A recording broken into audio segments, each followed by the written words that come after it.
বিচ্ছেদ বিচ্ছেদ শব্দটা একটা কষ্টদায়ক শব্দ। সম্মানিত ভিউয়ার্স, ওনাকে দেখা গেছে স্বামী স্ত্রীর মধ্যে বিচ্ছেদ হয়, বা প্রেমিক প্রেমিকার মধ্যে বিচ্ছেদ হয়, বা মা বাবার সাথে সন্তানের বিচ্ছেদ হয়। তো আসলে মূলত এই বিচ্ছেদগুলা ঘটায় কে? তো কোনো না কোনো তান্ত্রিকের মাধ্যমে হয়, বা নিজেদের মধ্যে মনোমালিন্যের মাধ্যমে হয়ে থাকে। তো সম্মানিত ভিউয়ার্স, এছাড়াও দেখা গেছে অন্য আরেকটা কারণ হচ্ছে অন্য আরেকটা ব্যক্তি, তৃতীয় নাম্বার ব্যক্তি এসে তাদের মধ্যে প্রবেশ করলে দেখা গেছে তাদের বিচ্ছেদ হয়ে যায়, এবং ওই ব্যক্তিরা বাধা হয়ে দাঁড়ায়।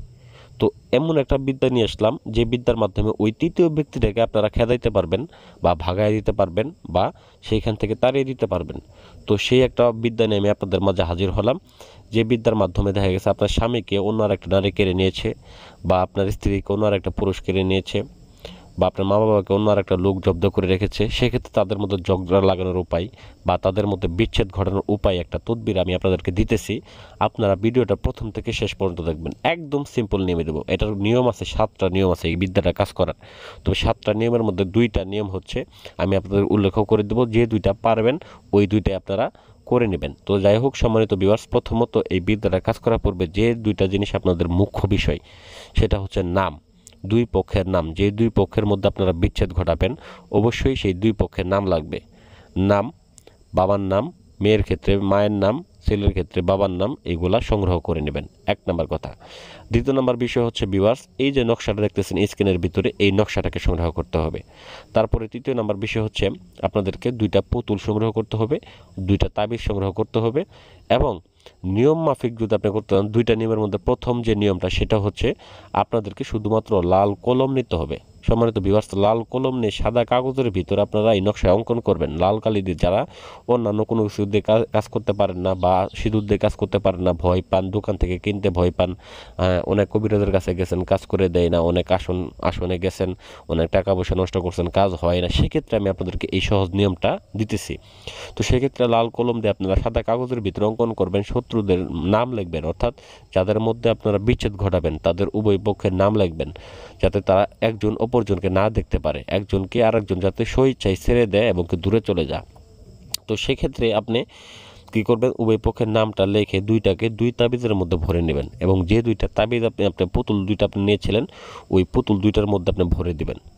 প্রথম পুতুলের মধ্যে একটা ছেলে পুতুল নেবেন, দ্বিতীয়টা একটা মেয়ে পুতুল নেবেন। নেওয়ার পরে আপনারা 2টা পুতুলের মধ্যে ভরে দেবেন। ভরে দেওয়ার পরে প্রথম পুতুলটাকে আপনি শ্মশান ঘাটিতে পুঁতে আসবেন, দ্বিতীয় পুতুলটাকে আপনি কবরস্থানে পুঁতে দেবেন। এতটুকু, এটা দিনে পুতুলেও হবে, কোনো সমস্যা নেই।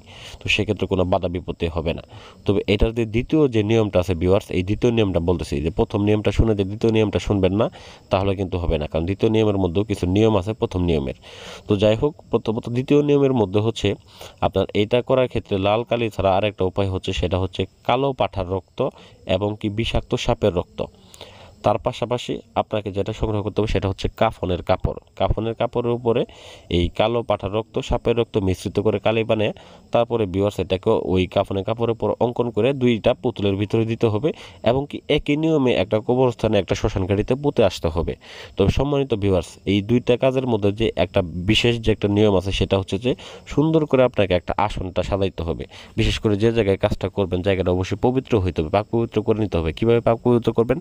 আপনার গোলাপ জল ছিটিয়ে নেবেন, আপনার নিজের মধ্যে দেখা গেছে আতর লাগায় নেবেন, যাতে করে সুগন্ধ থাকে শরীরটা। তো মুখের ভিতরে তিতা জাতীয় কিছু নেবেন অবশ্যই, কাজটা যেহেতু এটা বিচ্ছেদের আলাদা করা, তিতা জাতীয় কিছু নেবেন যাতে করে মুখটা আপনার তিতা থাকে, নিম পাতা নিয়ে নেবেন।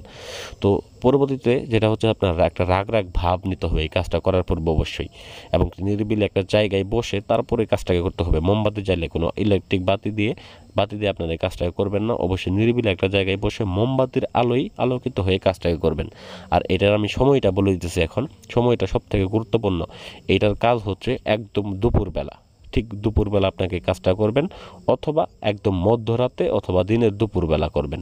এই 2টা সময় আপনারা কাজটা করবেন, সপ্তাহে 7 দিনই কাজটা করতে পারবেন। তবে একটা কথা বলে নিই, অযথা কারোর মধ্যে বিচ্ছেদ করবেন না, আলাদা করে দিবেন না, বা ঝগড়া লাগিয়ে দিবেন না। তো এছাড়া আরেকটা বিষয় হচ্ছে, যে 2টা পুতুলের মধ্যে যেখানেই রাখেন না কেন, আপনি কবরস্থানে রাখেন বা শ্মশানে রাখেন, যেখানে রাখেন না কেন, তাদের সাথে আরেকটা বস্তু আপনাদেরকে রাখতে হবে। সেই বস্তুটা হচ্ছে ক্যাকটাস গাছের একটা ডাল রাখবেন। ক্যাকটাসের একটা ডাল উভয় পুতুলের পাশে রেখে দেবেন, এতটুকুই কাজ। তারপর আপনি শুধু 7 দিন অপেক্ষা করবেন, দেখবেন উভয় পক্ষ যেখানে মনে করেন যে ছিল সেইখানে আলাদা আলাদা হয়ে যাবে, একজন আরেকজনকে দেখতে পারবে না। যদি তারা বিয়েও করে থাকে তারা ডিভোর্স দিতে বাধ্য হবে 7 দিনের মধ্যে। এটা আমি কসম করে বললাম, রাত্রেবেলা একদম পরীক্ষিত কাজ দিয়ে দিলাম।